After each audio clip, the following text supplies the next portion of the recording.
Tanya, and this is the Soapy Bubble.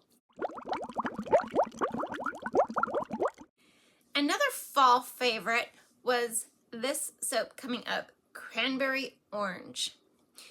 And we will have to talk all about the soap in the video.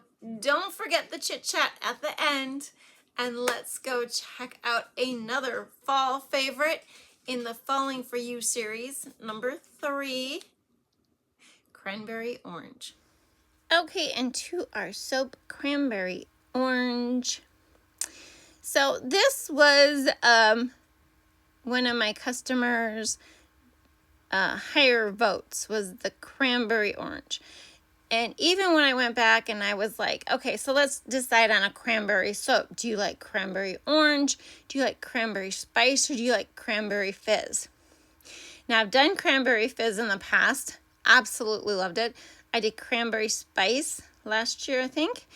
Loved it. But everybody voted for, not everybody, but the majority voted for cranberry orange. So I was like, okay.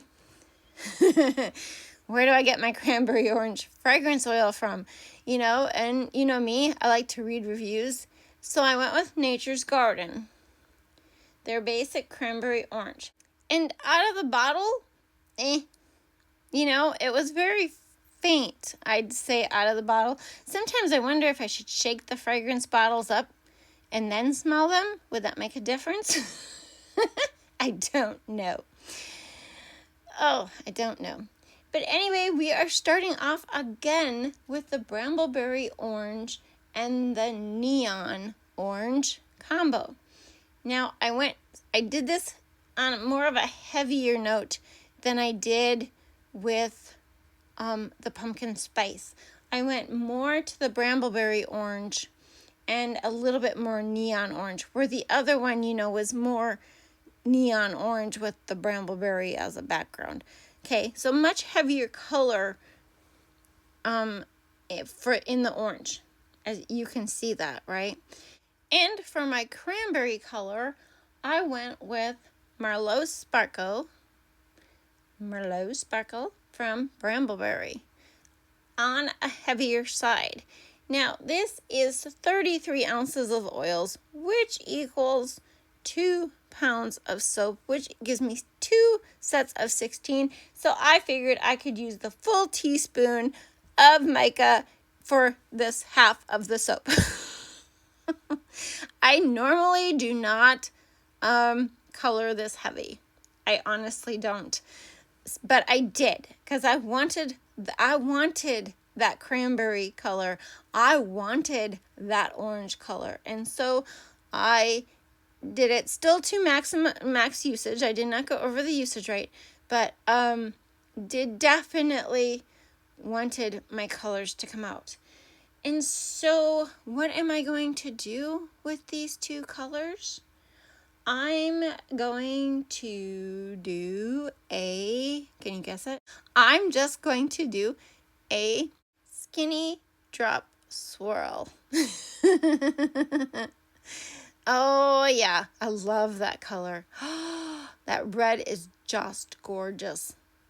The orange is gorgeous. I like orange. I actually have quite a few orange clothes. But, yeah, I'm more of a maroon color, honestly, when it comes down to it. But I look good in orange, too. So, love these colors. Skinny drop swirl. What is that? That is what I call where I do not put 2/3 of the batter into the mold or 3/4 of the batter into the mold and then drop the remaining colors in it. This was a 50-50 split for colors and batter, and I just poured a little bit of the red and a little bit of the orange and then back to the red. And I did not speed this up.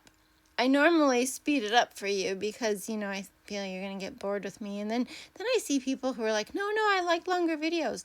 And I'm like, do you really? Because it's a lot of talking for me, you know, 10, 15 minutes. It gets to be a lot of talking. And sometimes I feel like people are just bored because they're so stuck on these shorts, those, you know, short reels and, you know, but it's actually really bad for you. Did you know that? You think you have the attention span now of a toddler. Which is sad to say. We need more people with a bigger attention span. And yes, I did the hanger swirl because I basically kind of took a leaf out of my grape soda book, and that's a skinny drop swirl. It has more colors. It doesn't just have the two, but there's a hanger swirl at the end.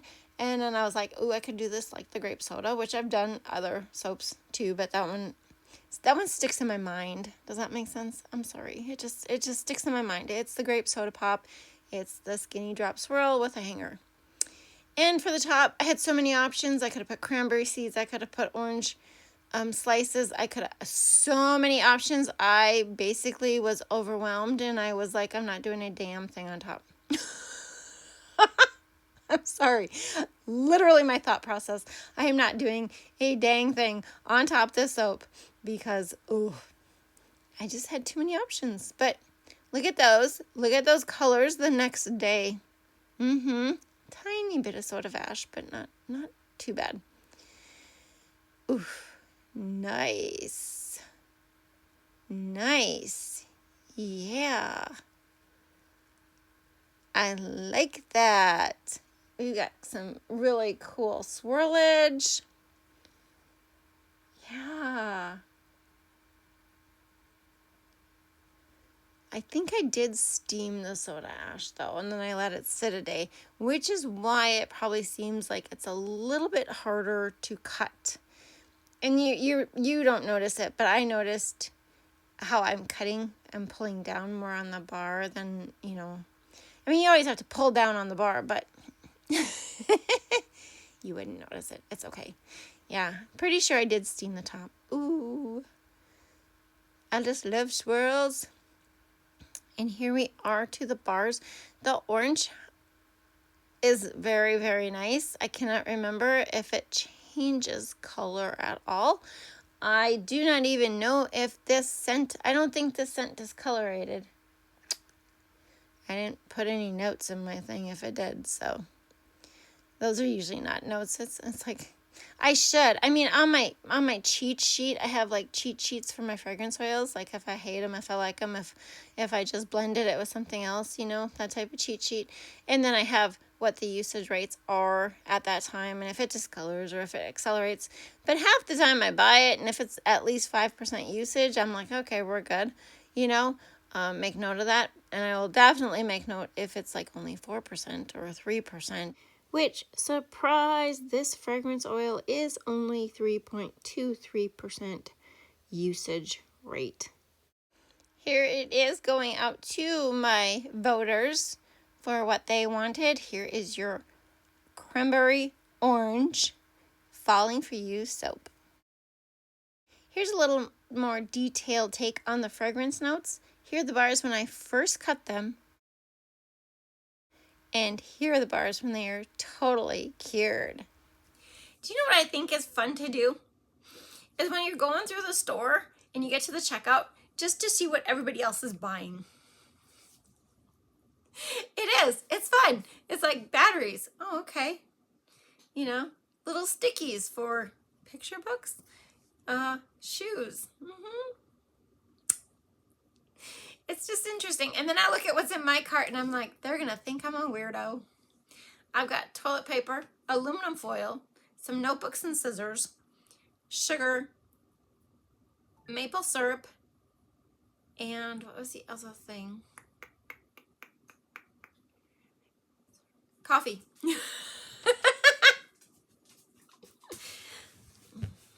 What's a girl to do?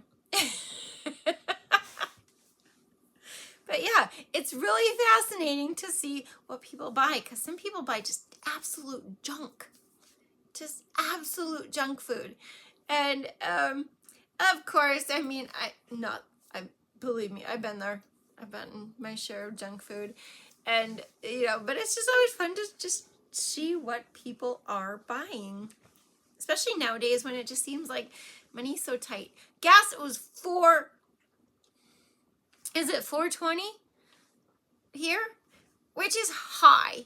I'm sorry, it's high. It has not been this high. Like this year is the highest it's been since 2008, 9.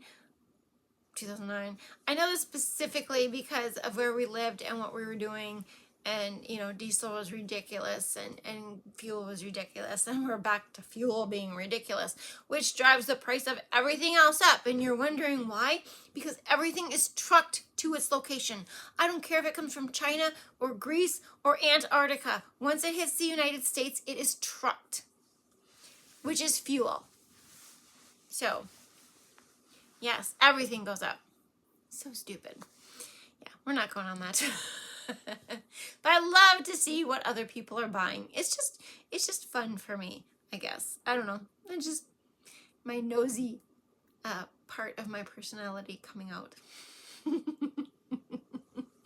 What did you buy on your last shopping trip? Oh, yeah. But anyway, I will leave you with 3 things. Be kind, be forgiving, and be you.